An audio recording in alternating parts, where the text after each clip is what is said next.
¿Qué tal, chavales? Les traigo un video del 2009. Muchos ni siquiera habían nacido en el 2009 cuando pasó esto que le voy a mostrar ahora, que es el piloto que salvó 150 pasajeros en el milagro del río Hudson. Esto fue un aterrizaje acuático. Vamos 155 allá. Personas salieron desde el aeropuerto de Nueva York en una tarde de invierno, sin ser conscientes de que al poco de despegar sucedería algo extremadamente improbable. Tan improbable que no se barajaba ni siquiera como una posibilidad. De lo que tampoco eran conscientes era de la profesionalidad de Yo me cago ahí mismo, bro. todos los que entrarían en juego en aquel día. Los pilotos, tripulantes de cabina, control del tráfico aéreo y rescatadores de la ciudad de Nueva York demostrarían una preparación inmejorable. Una historia que por culpa de Tom Hanks la recordamos con datos falsos. Hoy déjame llevar con datos falsos. O sea que cuando Tom Hanks hizo esta película, el tipo no buscó los datos reales. ¿Qué pasó ahí? Parte minuto a minuto en aquel vuelo. Veremos qué hay de cierto en lo que se vio en la película y por qué este vuelo es más que digno de ser conocido como el milagro del río Hudson. Vale, tío. Vale. El río Hudson. Eso fue en invierno, ¿eh? Fría esa agua congelada. Vamos allá.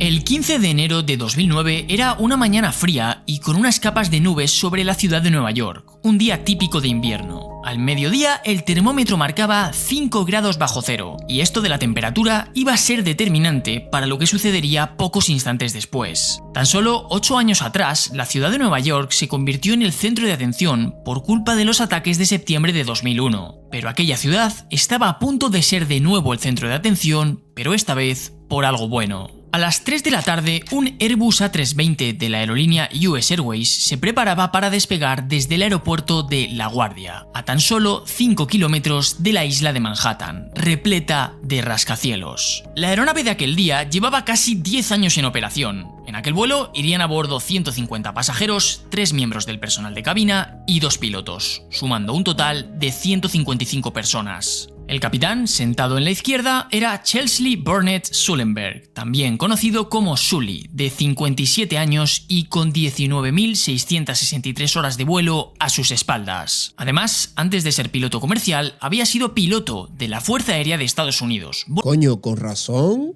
Piloto de la Fuerza Aérea de Estados Unidos, o sea, el tipo es un verdugo. Volando el F-4 Phantom, liderando ejercicios militares internacionales, haciendo de Mission Commander. Al ser el comandante aquel día, una cabra. La responsabilidad de la aeronave era suya y él era la máxima autoridad en la aeronave. El First Officer, o coloquialmente llamado copiloto, iba sentado a la derecha y era Jeffrey Bruce Skiles, de 49 años de edad y 15.643 horas de vuelo, aunque solo 37 horas en Airbus A320, es decir, acababa de sacarse la licencia para aquel modelo de avión. En todos los vuelos, uno de los pilotos hace la labor de pilot flying, es decir, volar el avión, y el otro hace la labor de pilot monitoring, que suele ser la de comunicar por radio, repasar las checklists, etc. En aquel vuelo en particular, la labor de pilot flying la haría el copiloto, y Sully haría la de pilot monitoring. Correcto. Correctísimo. A las 3 de la tarde, los pilotos se encontraban en la aeronave preparándola para el despegue y haciendo las comunicaciones de radio habituales con torre de control. Además, aquel día el avión iba a ir extremadamente US Airways, esa aerolínea no tiene buen récord, ¿no? Pesado, dentro de límites, pero cerca del peso máximo. La ruta prevista era volar hacia Seattle, haciendo escala en Charlotte, para dejar a algunos aquí donde yo vivo, Charlotte, pasajeros de por medio. Por eso a veces se confunde el destino de este vuelo, pero oficialmente iban a Charlotte. Aproximadamente a las 15:25 reciben aprobación desde la torre de control para despegar por la pista 4. 10 segundos después de recibir la aprobación, ponen máxima potencia en los motores y sueltan los frenos. El avión comienza a acelerar poco a poco hasta alcanzar la velocidad de rotación, para levantar la nariz y levantar el vuelo. Yo le tengo miedo a esa vaina. Cada vez que yo monto en avión, diablo. Yo le he ido controlando un poco, pero yo le tengo terror a montar en los aviones. Esa vaina, diablo. Al abandonar el aeropuerto, comenzaron un ligero viraje hacia la izquierda. Poco a poco, el avión siguió ascendiendo con normalidad y una vez se llegó a unos 2.300 pies, guardaron los flaps y se verificó que todo estaba correctamente. El capitán completó la checklist de después del despegue e indicó que todo estaba en orden a las 15 horas 27 minutos y 7 segundos. Pero tan solo 3 segundos después de aquel mensaje ocurrió lo peor. A partir de aquí quiero teletransportarte a esa cabina para que veas en primera persona qué es lo que se vivió. En concreto vamos a meternos desde el punto de vista de Sully para que entiendas por qué se conoce a este caso como el milagro del Hudson. Lo que vas a ver a continuación es una recreación basada en los datos. Este tipo parece que sabe de vaina de aviones, que tiene un logo allá atrás de avión y eso. Lo que él está diciendo, parece que él jode con eso, le gusta. Reales con las cajas negras.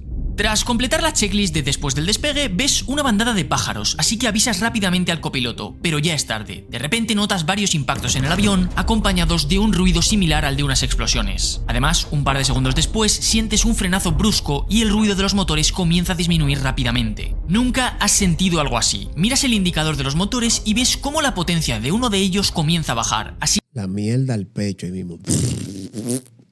que se lo dices al copiloto, pero en ese mismo momento ves el indicador del otro motor y te das cuenta que en realidad son ambos motores los que han fallado, así que corriges y le dices que son los dos motores los que han fallado. En ese momento aprietas el interruptor de reencendido de los motores e instantes después decides encender la APU. Miras por la ventana y ves todo lleno de edificios a tu alrededor. En ese momento el avión ya ha dejado de subir y estás comenzando a bajar. Al ser el comandante, el máximo responsable, decides tomar el control del avión diciendo mi avión. A partir de ese momento, el pilot flying pasas a ser tú y le dices al copiloto que abra el manual de emergencia y busque en el apartado de pérdida de empuje en ambos motores. Comunicas por radio declarando Mayday, Mayday, pérdida de potencia en ambos motores por impacto de ave y pides ayuda para volver al aeropuerto de La Guardia. El controlador te dice que pongas rumbo 220 y en ese instante comienzas a girar Salieron del Kennedy y pidieron permiso para aterrizar en New Jersey. hacia la izquierda siguiendo ese rumbo. Mientras tanto, ves como el copiloto lleva a cabo la checklist de pérdida de potencia en ambos motores. Uno de los pasos es mantener la velocidad en 300 nudos. Así que te lo dice, pero estáis volando a 210 nudos. Es imposible alcanzar 300. Por radio te dice el controlador que puedes intentar aterrizar en la pista número 13. La ves a lo lejos, tan lejos que te das cuenta que es imposible llegar. Y sin dudarlo dices que es inviable. Además, miras al frente y ves el río Hudson, así que comunicas por radio que podríais acabar ahí. El copiloto sigue haciendo todo lo que puede de la checklist y cambia el código del transponder a 7700, el correspondiente a emergencias. Por radio te dicen que gires a la izquierda para entrar por la pista 31, pero de nuevo comunicas que es inviable. Miras los instrumentos, no paras de ver la altura bajar, pero lo único que te importa es mantener la velocidad para poder maniobrar. El copiloto te dice que seguramente el controlador quería referirse a la pista número 13. Miras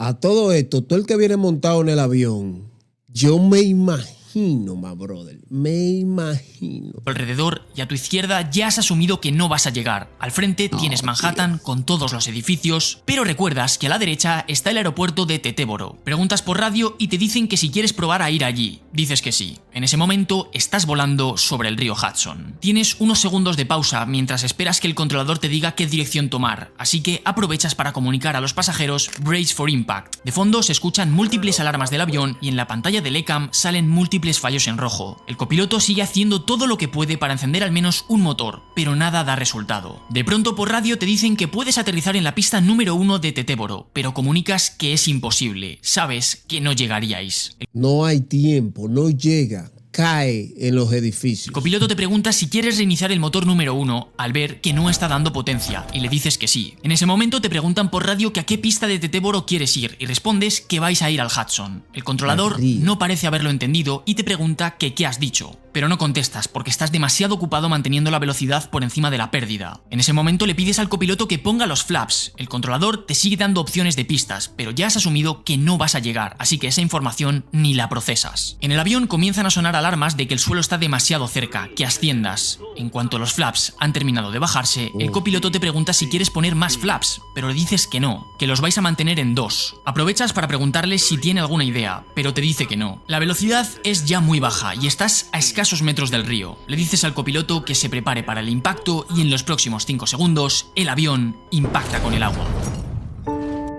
Verga. Óyeme, estar montado, estar montado ahí en ese avión, brother. Yo no creo que me vuelva a montar en otro avión. Yo espero que eso nunca, que no me va a pasar en el nombre de Cristo Jesús. Ah, no, Señor. Ey, eso debe ser una frustración terrible, mi gente. Tú ves cómo ese avión cae, tú viendo el río ahí mismo y tú esperar, hundirte en el agua, ver el agua por la ventanilla, fría el agua. Oh, my God. Como ves, desde la perspectiva de Sully fueron unos segundos en los que no hubo pausa. Pero, ¿por qué se considera un milagro? La realidad es que entre todos los pasos que has visto, hubo 4 que marcaron la diferencia entre una tragedia y un milagro. Lo primero es que Sully se da cuenta extremadamente rápido de que el fallo está afectando a ambos motores. Exactamente 4 segundos. En solo 4 segundos ambos pilotos están ya al tanto del problema. Volando sobre una de las ciudades más densamente pobladas del mundo, cada segundo era vital. Eso iba a ser una catástrofe, ese avión caer en tierra. Que en Nueva York no hay un espacio ni para una pizza, ponerla ahí porque todo está completo. La segunda gran decisión, y probablemente la más importante, es que tan solo 10 segundos después del impacto, Sully decide encender la APU. La APU es un generador que tienen los aviones en la cola. Es como un motor pequeño que tiene el objetivo de dar energía al avión. En condiciones normales, un avión saca la energía de sus motores, pero al haberlos perdido, Sully se dio cuenta de que iba a necesitar sí o sí energía para poder volar el avión. Si no hubiera hecho esto, el avión hubiera dependido exclusivamente de la RAT, la Ram Air Turbine, una pequeña hélice que sale hacia afuera del fuselaje y gira por la velocidad del aire. El problema... Oye, esa vaina, yo no sabía nada de eso. Yo no sabía nada de eso. Mira cómo uno aprende. Es que este sistema solo da energía a los sistemas más esenciales y el avión es muchísimo más difícil de maniobrar. El Airbus A320 en un vuelo normal tiene muchísimas protecciones por ordenador. Esto quiere decir que si el piloto tira de los mandos con todas sus fuerzas, el avión no va a superar cierto ángulo de ataque. Es decir, protege al avión dentro de unos parámetros seguros. Pero al depender exclusivamente de la energía de la RAT, estas protecciones desaparecen y el avión es mucho más difícil de volar. Gracias a haber encendido la APU, el descenso se pudo hacer con todas esas protecciones. Así, mantener el avión dentro de los parámetros seguros de velocidad y ángulo de ataque fue mucho más sencillo, y Sully pudo dedicarse a pensar en todas las opciones en lugar de volar el avión. El tercer gran punto es que Sully se da cuenta de que no van a llegar de vuelta al aeropuerto de LaGuardia, por lo tanto decide no ir hacia ahí. Es consciente de que no llegar implicaría caer entre edificios. Ante eso, él decide permanecer sobre el Hudson mientras piensa en otros aeropuertos, que finalmente tampoco fueron viables. Lo importante es que no le tiembla el pulso al decir que no a las pistas de los aeropuertos, en lugar de lanzarse como loco ante lo que parecía la única opción de regresar. Ey, ese tipo un MacGyver, ese tipo un ángel, bro. Ese tipo tiene los ojos grandísimos, my brother. Y además, tipo estuvo volando F4 en la guerra y de todo. Ese tipo, lo menos que le dio fue miedo, ¿oíste? Y el cuarto punto es que decide mantener flaps 2 en lugar de flaps al máximo, como indicaba la checklist. Esta es otra decisión única. Lo lógico podría haber sido sacar todos los flaps al máximo. De esa forma, el avión habría podido volar más lento, pero Sully sabía que lo importante no era ir lento hacia adelante en el momento del impacto, sino descender lento. Si bajaban demasiado rápido, el fuselaje podría partirse al estrellarse contra el agua, y eso habría sido fatal. Su idea era, en el último momento, poder levantar la nariz del avión y reducir la velocidad de bajada, una maniobra conocida como flare, pero para eso necesitaba velocidad. Por eso era mejor opción usar flaps 2 que flaps 3. Más tarde veremos por qué la checklist dice flaps al máximo. Estos 4 puntos son los que hicieron posible aquel milagro. Sin embargo, hay otros muy importantes, como que por ejemplo le preguntó al copiloto si tenía alguna idea, no con el objetivo de que saliera el copiloto con una idea nueva que pudiera solucionar el problema, sino para preguntarle y que pudiera expresarse abiertamente, por si acaso consideraba que hubiera algún paso que no se hubiera realizado correctamente. Sin embargo, el copiloto no tenía nada que aportar.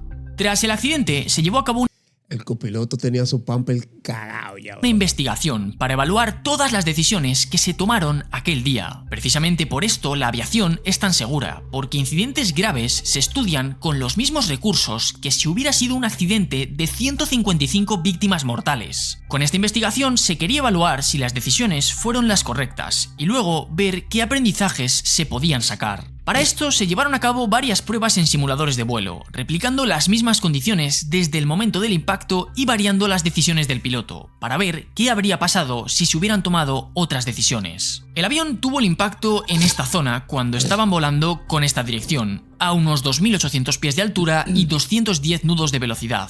A partir de ahí se cortaba la potencia en ambos motores y se intentó llegar a la pista 22 de La Guardia girando hacia la derecha. También se intentó volver por la izquierda entrando por la pista número 13 y a ambas pistas de Tetéboro. Esto se replicó haciendo el giro nada más ocurría el fallo de los motores. Y luego se replicó todo esto con un retraso de 35 segundos hasta que el piloto comenzaba a girar, simulando una situación mucho más realista, en la que los pilotos primero analizan los daños tras el impacto y luego toman acción. Lo que se vio No entiendo ni mierda.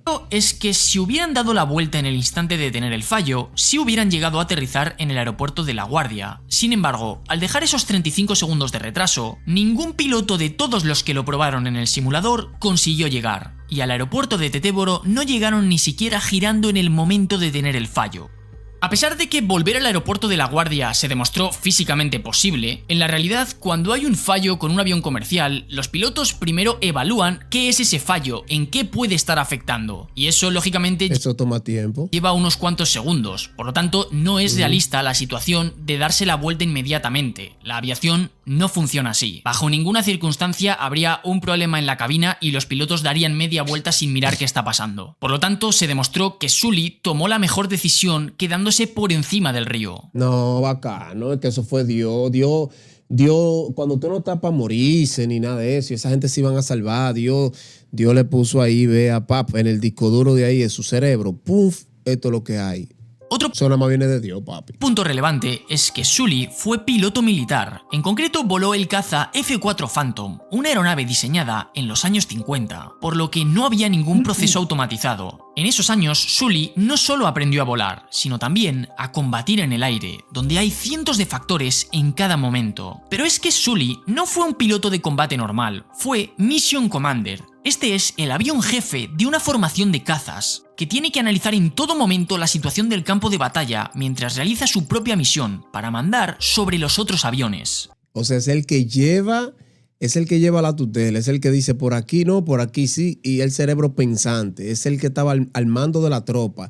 Y no eran automáticos en los 50, los años 50, sino que había que hacerlo, era mentalmente. No es que el avión te va a ayudar y que hacer esto, no, todo salía. Wow. Es decir, estaba acostumbrado a hacer múltiples tareas a la vez que volaba. Además, los pilotos militares están especialmente preparados para tener emergencias, ya que al volar en un combate es posible que su avión recibiera algún tipo de daño. Este factor está clarísimo que ayudó a la toma de decisiones aquel día. Por supuesto que un piloto comercial está preparado para emergencias, pero su experiencia militar en combate indudablemente le ayudó a tomar decisiones frías. Algo increíble es que durante el despegue, antes de que ocurriera el impacto con los pájaros, más o menos a unos 2000 pies, Sully miró a la izquierda y vio el río Hudson, y dijo literalmente: «Oh, vaya vistas tenemos del río Hudson hoy». 30 segundos después, vino el impacto con los pájaros. Probablemente, gracias a haber verbalizado eso en alto, pensó rápido en la opción de ir al Hudson. Proclamó, eso que dice, lo que tú dices con tu boca es lo que tú vas a traer a tu vida. Eso creo que dicen por ahí. Los pájaros. ¿Cómo puede ser que unos pájaros tiren abajo un avión con 155 personas? Creo que son gansos. Esta es la pregunta que todos nos hacemos cuando pensamos en este caso. La realidad es que aquel día la mala suerte fue innegable. Los aviones pasan pruebas de impacto con aves en las que se lanzan pájaros contra distintas partes del avión. El tamaño de las aves utilizadas depende del tamaño del motor. El A320 en aquella época se había probado con pájaros de aproximadamente 1 kilo, pero las aves de aquel día eran gansos canadienses que podían pesar hasta 4 kilogramos. Esto se sabe porque se analizaron las plumas encontradas en los restos del avión. Las aves se metieron hacia dentro del compresor, cuando lo normal suele ser que simplemente impacten contra el fan. Así que aquel día se juntó una bandada gigante de pájaros inmensos y como mínimo 2 de ellos entraron hacia el centro de cada motor. Si el impacto hubiera dejado fuera de juego a un solo motor, el incidente se habría resuelto sin problema y no nos habríamos enterado de aquel vuelo. Ey, qué vaina, señores, qué vaina. Cuando la vaina están para pasar, mi gente, cuando las cosas, vamos a seguir viendo el video ahora, pero vamos a analizar esto. Cuando las cosas están para pasar, es increíble. Salir normal y que esos gansos salgan a la misma vez, que van a llegar al tiempo a meterse en esas turbinas, y la cantidad de gansos que eran y el tamaño, el kilo que tenían, que era diferente a con lo que se prueban en tierra esos hélices, esas turbinas, antes para ver si pueden aguantar cualquier accidente sobre esto. La vaina, esos son terribles, ¿oyeron? Cuando las cosas van a pasar, brother. Sully aquel día se vio impulsado a improvisar, y eso fue porque las checklists que debía seguir no estaban pensadas para un caso tan extremo. En la checklist de doble fallo de motor, uno de los primeros pasos es mantener una velocidad de 300 nudos para intentar hacer el proceso de reencendido de un motor. Pero aquel día el avión llevaba 210 nudos y estaba volando muy bajo, por lo que era imposible ganar más velocidad. Entonces, ¿la checklist está mal? No, simplemente estaba pensada para un caso en el que ese problema hubiera sucedido a gran altitud. Ahí el avión sí podría tirarse hacia abajo para llegar a los 300 nudos. Algo similar sucede con la checklist de amerizaje. Según Airbus, se debía utilizar una configuración de flaps al máximo, pero si lo recuerdas, Sully prefirió quedarse con flaps 2, es decir, menos de lo que decía la checklist. El problema es que Airbus asumió que en una emergencia por amerizaje, el avión tendría como mínimo un motor operativo y podría mantener una pendiente de 1 grado y una velocidad de descenso de 200 pies por minuto. Según los estudios que se habían hecho, en un amerizaje con esa pendiente y velocidad, el avión ni siquiera se habría roto. Pero al no tener potencia porque no tenía ninguno de los dos motores, era imposible mantener un ángulo de planeo de 1 grado, así que, para no entrar en pérdida, el avión tuvo que bajar la nariz más todavía, resultando en una pendiente de 3,5 grados, lo que supuso una velocidad de descenso de 750 pies por minuto, 3 veces más rápido de lo estipulado por Airbus. En realidad, el avión venía descendiendo a una velocidad de 1200 pies por minuto, pero en el último momento Sully tiró de los mandos hacia atrás para reducirla hasta 750 pies por minuto. Ese lógico. movimiento de flare no podría haberlo hecho si hubiera tenido la configuración de flaps 3. Se rompe el avión. Es porque habría volado con más ángulo de ataque y el avión no le habría dejado levantar la nariz precisamente por las protecciones de ángulo de ataque ante una pérdida. El Airbus A320 estaba preparado para aterrizar en el agua sin romperse si se volaba con los parámetros ideales. Como la velocidad fue mucho mayor, el avión se rompió en la parte trasera en el momento del impacto. Así que comenzó a meterse agua en la aeronave mientras se realizaba el proceso de evacuación. El miedo de todos pasó a ser que la aeronave se hundiera con todo el mundo a bordo. No, papi, no.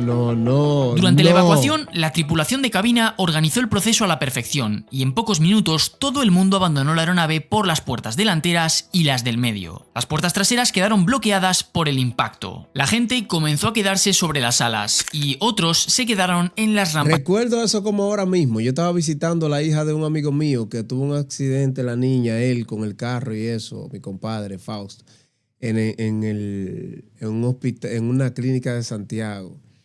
Y ahí lo estábamos viendo en el televisor esa mañana. Rampas hinchables, pensadas para convertirse en balsas en caso de amerizaje. Afortunadamente, aquel avión llevaba esas balsas, pero esto no es obligatorio en todos los Airbus A320. Depende de la ruta que vayas a hacer, es obligatorio llevarlas o no. Y para la ruta de aquel día no era obligatorio, pero aún ¿Era por tierra todo el tiempo? así, el Airbus A320 sí que las tenía, afortunadamente. Si no las hubiera llevado, la evacuación habría sido muchísimo más caótica. La temperatura del exterior era de aproximadamente unos 6 grados bajo cero y el agua estaba más o menos a unos 5 grados. Saltar al río Hudson para salvarse no era una opción con esas temperaturas. Afortunadamente, los primeros barcos llegaron al lugar del accidente tan solo 2 minutos después del impacto, y en aproximadamente 20 minutos se llevó a cabo toda la evacuación y todo el mundo pudo salir ileso. Papi, qué película. La película de Sully narra este acontecimiento de forma tremendamente realista. La parte del vuelo está calcada con las conversaciones reales, palabra por palabra prácticamente. Sin embargo, en la película se plantea a la NTSB, la organización que investiga el accidente, como si quisieran culpar al capitán por la decisión de ir al río. Esto no fue bajo ninguna circunstancia así. Como hemos dicho, sí que hubo una investigación, pero rápidamente se vio que Sully tomó la mejor decisión de todas. La audiencia pública en la que se le entrevistó está en YouTube y se puede ver en todo momento cómo las preguntas tienen un carácter respetuoso y de querer aprender de ese accidente para el futuro. A raíz de eso se modificaron algunos pasos en las checklists, como cambiar el orden de encendido de la APU, y se recomendaron nuevos procedimientos para certificar los motores y otros sistemas de la aeronave. En internet había un vídeo circulando de la trayectoria del avión con las comunicaciones de radio, pero en ese vídeo solo aparecen los mensajes entre la torre de control y el comandante. He hecho una versión actualizada poniendo también todos los mensajes entre el capitán y el copiloto, para que se entienda la situación de estrés que estaban viviendo en aquellos momentos. La realidad es que tras una vida dedicada a la aviación, todos conocemos al comandante Sullenberg por 200 segundos de toda su carrera. Es muy fácil opinar o juzgar sus acciones desde una posición segura y sin estrés. En el momento de la verdad, volando un avión de 60 toneladas con 155 personas a bordo y sobre la ciudad más poblada de Estados Unidos, no le tembló el pulso ni por un instante. Si Sullenberg hubiera seguido lo que Una locura, eso es impensable que pudiese pasar. sobre el papel parecía lógico, Nueva York hoy recordaría otra tragedia más. En cambio, dejó que su experiencia, mente fría y entrenamiento le guiaran hacia la mejor decisión. Y por eso, hoy todos conocemos este caso como el milagro del río Hudson. No, papi, no. Yo le tengo miedo a volar. No me gustan los aviones. Me siento inseguro ahí arriba, que es el transporte más seguro. Bueno, no lo sé, Rick. Pero de que uno te empara allá arriba porque es que tú no tienes control absolutamente de nada.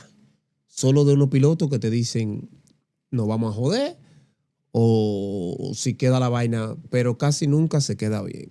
Estos son de los pocos, o creo que el único milagro en el que ha aterrizado de una manera así caótica y que quedan todos vivos. Así que gracias a todos por estar en mi canal. Estoy recibiendo mucho apoyo, me están subiendo mucho las visitas. Mi canal está demonetizado, yo no monetizo en mi canal, ¿ok? ¿Por qué? Por cosas que pasaron anteriormente. Ahora tengo que hacer las 4,000 horas hace mucho tiempo y no es fácil cuando tú no tienes una gran audiencia y nadie te conoce. Pero estamos trabajando para eso, para llegar a más público y poco a poco darnos a conocer. Así que será hasta un próximo video. Check it out.